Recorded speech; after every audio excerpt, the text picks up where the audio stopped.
9 tahun Jokowi, petugas partai yang kini total pegang kendali.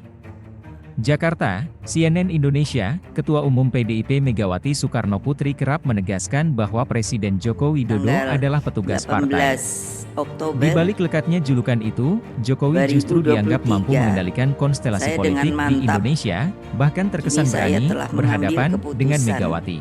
kesemuanya Masih saya terngiang jelas pesan tujukan perdana Megawati sebesar-besarnya kepada Jokowi bagi saat didukung kepentingan sebagai rakyat, capres bangsa, jelang dan Pilpres negara. Mei 2014. Karena itulah, Saat itu, dengan Mega mengucapkan mendeklarasikan Jokowi jadi calon presiden dari Bismillahirrohmanirrohim, PDIP dengan tetap maka berstatus calon wakil sebagai presiden petugas partai. yang dipilih Pak Jokowi oleh sampean Partai tak jadikan Demokrasi capres, Indonesia tapi Anda adalah petugas Perjuangan partai yang harus akan menjalankan mendampingi tugas Bapak partai. Ganjar Pranowo Kata Megawati di adalah kantor Bapak Dewan Pimpinan Profesor Pusat Dr. PDIP, Mahfud Lenteng Agung, MD.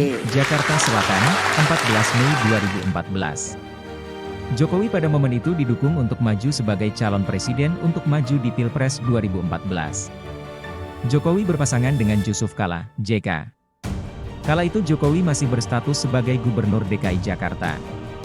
Ucapan Mega soal Jokowi petugas partai saat itu ramai menjadi pembicaraan publik. Jokowi pun mengakui jika dirinya merupakan petugas partai.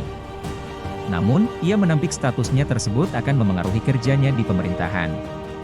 Singkat cerita, Jokowi JK menang di Pilpres 2014 lalu melawan pasangan Prabowo Subianto Hatta Rajasa.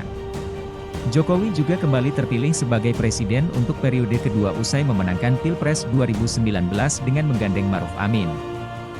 Kemenangan Jokowi di Pilpres 2014 dan 2019 tidak membuat Megawati berhenti melepaskan predikat Jokowi sebagai petugas partai di depan publik.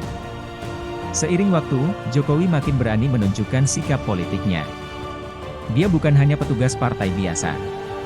Di periode kedua masa jabatannya sebagai presiden, Jokowi terlihat mulai membangun kekuatan politik keluarga melalui anak dan menantu. Putranya, Gibran Rakabuming Raka ikut dimajukan dan terpilih sebagai wali kota Solo pada Pilkada 2021. Di tahun yang sama, menantunya, Bobi Nasution juga maju dan terpilih sebagai wali kota Medan, Sumatera Utara. Baik Gibran dan Bobi sama-sama diusung oleh PDIP.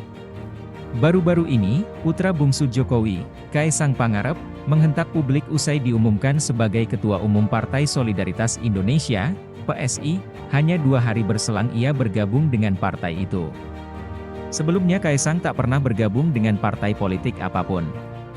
Mega sempat mengungkit peran PDIP bagi Jokowi di hadapan ribuan kader PDIP dalam acara peringatan HUT ke-50 PDIP di G-Expo Kemayoran Januari 2023 lalu. Dia menyinggung soal dukungan yang diberikan oleh PDIP. Megawati menuturkan PDIP mendukung Jokowi secara legal formal, atau aturan perundang-undangan yang berlaku. Pak Jokowi itu yang ngono loh, mentang-mentang. Lah iya, padahal Pak Jokowi kalau enggak ada PDI Perjuangan juga, duh kasihan dah, kata Megawati. Jokowi membangun dinasti. Peneliti Formapi Lusius Karus menganggap kiprah Jokowi sebagai presiden selama 9 tahun terakhir ini tak sekadar sebagai petugas partai, melainkan juga memainkan peranannya sebagai politikus. Dia dari bukan siapa-siapa, tapi bisa mengendalikan yang paling kuat sekalipun, kata Lusius kepada cnnindonesia.com, Rabu 18 Oktober. Lusius menilai Jokowi terlihat sedang menanamkan pengaruh keluarganya di kancah politik. Caranya dengan membangun sebuah dinasti politik melalui penempatan anak-anaknya di jabatan publik jelang lengser dari jabatan presiden pada 2024 mendatang. Baginya, sulit beranggapan bila Jokowi tak ikut-ikutan memberikan pertimbangan bagi anak-anaknya untuk mengisi posisi kepala daerah atau ketum parpol selama ini. Sulit mengatakan Jokowi tak ikut memberikan pertimbangan pada langkah politik pada anak dan keluarganya.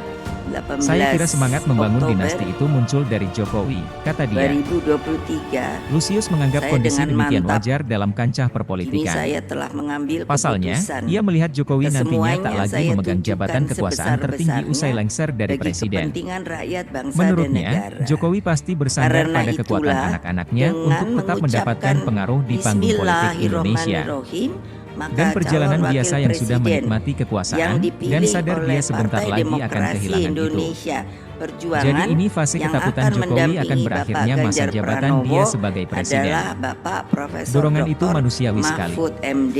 Sehingga dia tetap bertahan, apa yang dia lakukan, termasuk mendorong anak-anaknya, kata dia.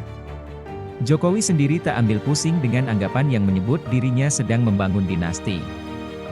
Jika Gibran menjadi bakal cawapres pendamping Prabowo Subianto, dia hanya tertawa mendengarnya dan menyerahkan penilaian tersebut ke masyarakat.